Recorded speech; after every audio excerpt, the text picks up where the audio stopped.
இந்த ஓலா ஊப்பர் வருது இல்லையா, அதனாலையும் எங்கள் ஸ்டாண்ட் இருக்குது. இந்த ஓலா ஊப்பர் வராங்க. அவங்க சொல்ற மாதிரி பைக் டாக்ஸி வரனால தான் உங்களுக்கு இந்த மாதிரி ப்ராப்ளம் வந்தா, அந்த மகளிர் ஃப்ரீ பஸ் வரனால இந்த மாதிரி ப்ராப்ளம் வந்தா எனக்கு தெரியலங்க. என்னடா அவங்க பைக் டாக்ஸி பத்தி பேசலையா, ஆனால் பைக் டாக்ஸி பத்தி பேசாத மறக்காம இதை படிங்க. இதே ஒரு காலத்துல பாத்தீங்கன்னா பைக் டாக்ஸி வரனால தான் அவங்க இந்த மாதிரி ப்ராப்ளம் வந்து சொன்னாங்க. அதே ஒரு காலத்துல பாத்தீங்கன்னா உங்க மகளிர் ஃப்ரீ பஸ் வரனாங்க சவாரியே கிடைக்க மாட்டேங்குது, அதனால இந்த ப்ராப்ளம் வந்து சொன்னாங்க. இப்ப திருப்பி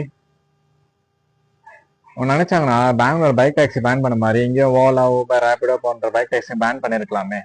பட் ஸ்டில் நோ ஏன் பண்ணல? பைக் டாக்ஸி ஓட்டுறவங்க மேலே கேஸ் பண்ணணும், அதை போலீஸ்காரங்க பார்த்துப்பாங்க. அதை விட்டு ஆட்டோக்காரங்க நீங்க அவங்கள உள்ள போந்து அடிக்கவோ இல்லை அவங்க மாட்டி விடவோ எந்த அவசியமோ கிடையாதுங்க. அப்படி ஒரு வேளை அவங்க பைக் டாக்ஸி ஓட்டுறதுனால உங்களுக்கு என்ன ப்ராப்ளம்னா நீங்க ஓலா ஊபர் ரேபிடோ போன்ற கம்பெனி மேலே போய் கம்ப்ளைண்ட் ரைஸ் பண்ணுங்க.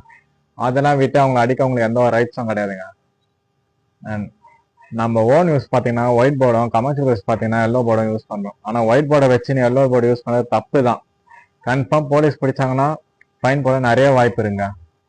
என்னை பொறுத்த வரைக்கும் பைக் டாக்ஸின்றது வரணும். அது ஒயிட் போர்டாக இருந்தாலும் சரி, இல்லை எல்லோ போர்டாக இருந்தாலும் சரி. ஏன் சொல்றேன்னா இப்போ என் ஒரு ஆளுக்காக நான் வந்து ஆட்டோவோ இல்லை காரோ புக் பண்ணி ஒரு பிளேஸ் இன்னொரு பிளேஸுக்கு போக முடியாதுங்க. நான் இதே பைக்ல போனா எனக்கு டைமும் சேவ் ஆகும், காஸ்ட்டும் சேவ் ஆகுங்க. அண்ட் இதெல்லாம் பத்தி நீங்க என்ன நினைக்க மறக்காம உங்க ஒப்பீனியன் கமெண்ட் பண்ணுங்க. பைக் டாக்ஸி வேணுமா வேணாமான்னு மறக்காம அதுவும் கமெண்ட் பண்ணுங்க.